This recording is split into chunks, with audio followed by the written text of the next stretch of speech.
Welcome to the WanderLearn Show. I'm your host, Tapon. All good things got to come to an end, and this 5-part series featuring Nenad Stojanovic is coming to an end. We ended by having an Ask Me Anything episode. It's a Q&A where some of the listeners to the WanderLearn Show have asked Nenad some questions, and I forward those questions onto him, and we talk about it. Go join my YouTube channel, which is Tapon, and there you will be able to see the video as well as all the other videos I have with Nenad. It's fun to see him talk and interact and our interactions together. And also, I just need some more subscribers to my YouTube channel anyway. And of course, my Substack as well. I appreciate your support. Appreciate you sharing this podcast with everybody. And now, my final episode with Nenad Stojanovic.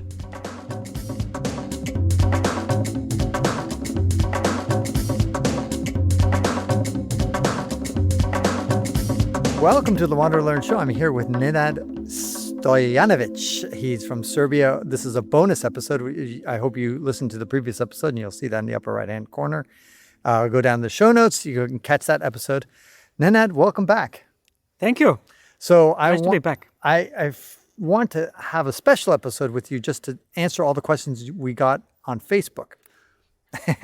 So the first one's from Doug Thomas, and he asks, I would like to know more about the current political situation in the Balkans. Oh, me too. I'm not sure. Like I also know it quite well. I mean, like it's very complicated. It can't be really explained unless you go and travel. That's why I would recommend people to travel around the Balkans. It's quite interesting to try to analyze it because all of these political situations and everything, like it's still a mystery to us, you know. Like it's very interesting if you travel and go around and explore and ask people's different opinion. I don't know, honestly. I've been outside of the Balkans for a lot of time. I mean, I do follow the news and everything, but it's not very easy to explain.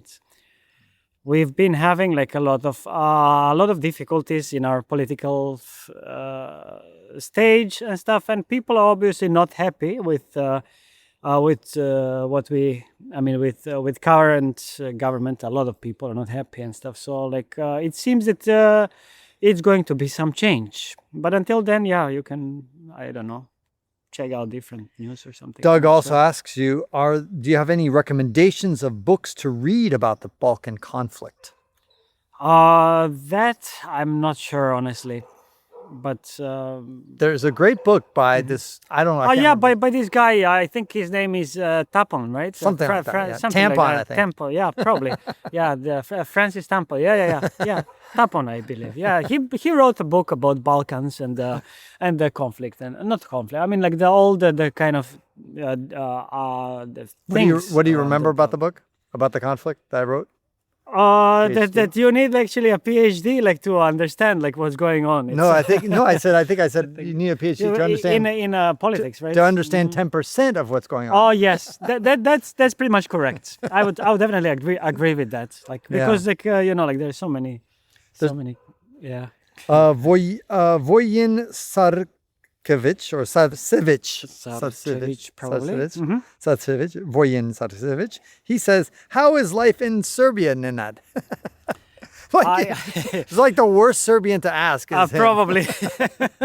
I haven't really been living in Serbia. When's the last time you were there? I was there actually beginning of this year, but I was not there for longer than a month and a half. I usually this is as long as I stay. Your relationship with Serbia is like my relationship with the United States. Pretty much. I think I go there once in a while, like just for a visit. But overall, I think life in Serbia is good. I actually have a few American friends who moved to Serbia to live because they do enjoy life there very much. So, I mean, the atmosphere in Serbia is quite nice. People are friendly, especially to our foreigners. There is like lower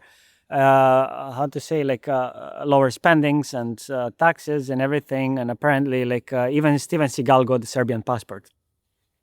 Did you know about that? No. Yeah, he became a Serbian citizen. Why? I don't know.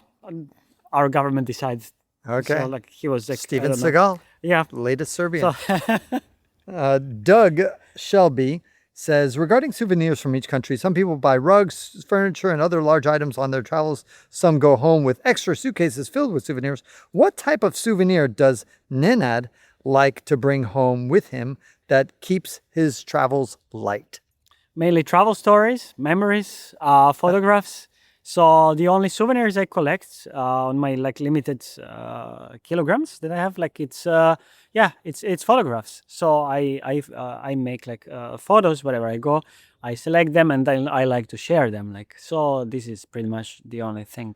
I think sometimes I bring some maps, but I try not to give any extra weight. Christine Shanks says, where is the best kept secret in the Balkans? Where's the best kept secret? Well, in Niš, of course. That's where he's from. That's where I'm from.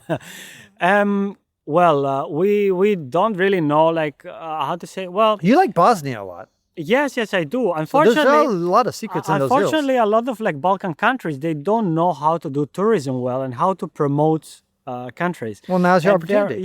There are so many amazing places, like starting from Bosnia, Macedonia, Montenegro, as you said, like Serbia. She wants to know. Like Christine wants to know a secret place. A secret place. Well, I would highly recommend some medieval monasteries in southern Serbia that are really beautiful and authentic. Southern Serbia, you mean Kosovo, right? Depends who you ask. No, I mean like southern Serbia, like between Niš and southwest Serbia, something. We have like a lot of really interesting places there to visit. Also, Kosovo is really interesting and beautiful if you like mountains and hiking. For hiking, for people who like mountains, I would highly recommend northern Albania, western Montenegro, with the mountain range called Accursed Mountains. You can actually walk for a couple of days, and these might be some of the most beautiful sights you will see in Europe, actually, but we don't know how to advertise them. We have some amazing mountains and nature and stuff like in the south and southwest Serbia, and mountains in western part of Kosovo, and like Bosnia. Bosnia is amazing. I think it's a mix of east and west, and there are some really fascinating old cities with a lot of Ottoman heritage. Like many people know Mostar, but besides Mostar, there are like some other great places, like really fascinating places. Amazing for driving, also for people who like driving. I always enjoyed driving around Bosnia. It's really good. The windy roads. And you I don't know. There are plenty of like really interesting spots. There is a lot of like medieval history, like in from before Ottoman Empire in Serbia, Bosnia, and all the other Balkan countries, which is amazing to visit. And and then there are fortresses, castles. There's this Golubac fortress in eastern Serbia, which is quite nice. There is Felix Romuliana, which is one of the best preserved Roman towns in the Balkans, which is UNESCO Heritage Site in eastern Serbia. I don't know if you've been there or not. Which one? Felix Romuliana. I don't think so. Maybe. I don't think so. Yeah, so for example, there are such Serbia. places that you just go there. You'll be by yourself and you'll be stunned like what you can see, like, and then you see there are no people, and then why there are no people? Because we don't really know how to. We just promote Belgrade and Novi Sad. I mean, like, which are just two average cities in a. I mean, not two average cities. It's they're nice cities, but there's much more to see besides that. You know, like so there are plenty of secrets, but for that I recommend to go there and ask people, ask locals, and stay with Niš. Yeah, sorry, Niš. Stay in Niš with Nenad. Yes. If he happens to be there, if you catch him in the the few days a year. Well, thank you so much, Nenad. And I think the one last thing I want to end on, it's my only question. I feel like we didn't answer the question about how things are going in the Balkans. I wrote my book around 2012. Yeah, it was a bit difficult. 15. Yeah, different situation. So briefly, like, do you think things have improved overall or gone backwards? Some things have improved. Some things went backwards. So I think people all over the Balkans are a little bit stubborn for faster change. Let's say we look too much into the past instead of into our future. and things are going like somewhere slower. We still end up like with corrupt political figures all over these years, and we are struggling like with in political scene. But there is a good initiative, and people believe that there will be like more positive changes. I mean, like certainly it's much better now than what it was like 10 years ago or 15 years ago when you were there. I think there are many things that have improved, but there are other things that should be improved. I mean, there is no perfect place in the world, so there are plenty of positive things in Serbia and in other countries to be happy about, I believe. Well said. Well, thank you, Nenad. And this is Francis Tapon encouraging you to wander and learn like Nenad. Thank you for listening all the way to the end of this WanderLearn show. I am now using Substack.com to deliver my podcast and weekly newsletter, so please subscribe to my free Substack newsletter by using the link in the show notes. Or, if you've got a good memory, browse to ftapon.substack.com. Why ftapon? Well, it's my first initial and my last name. In fact, whatever social media app you use, including YouTube, if you search for ftapon, you'll find me, so connect with me. My website is also ftapon.com. Do you have an idea, question, or comment? Leave me an anonymous voicemail at speakpipe.com/ftapon. Lastly, become a WanderLearner by joining my paid subscriptions on Substack or patreon.com/ftapon.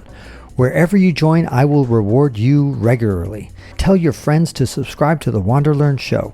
If you review the WanderLearn show, I'll share your review on a future episode. This is Francis Tapon, encouraging you to wander and learn.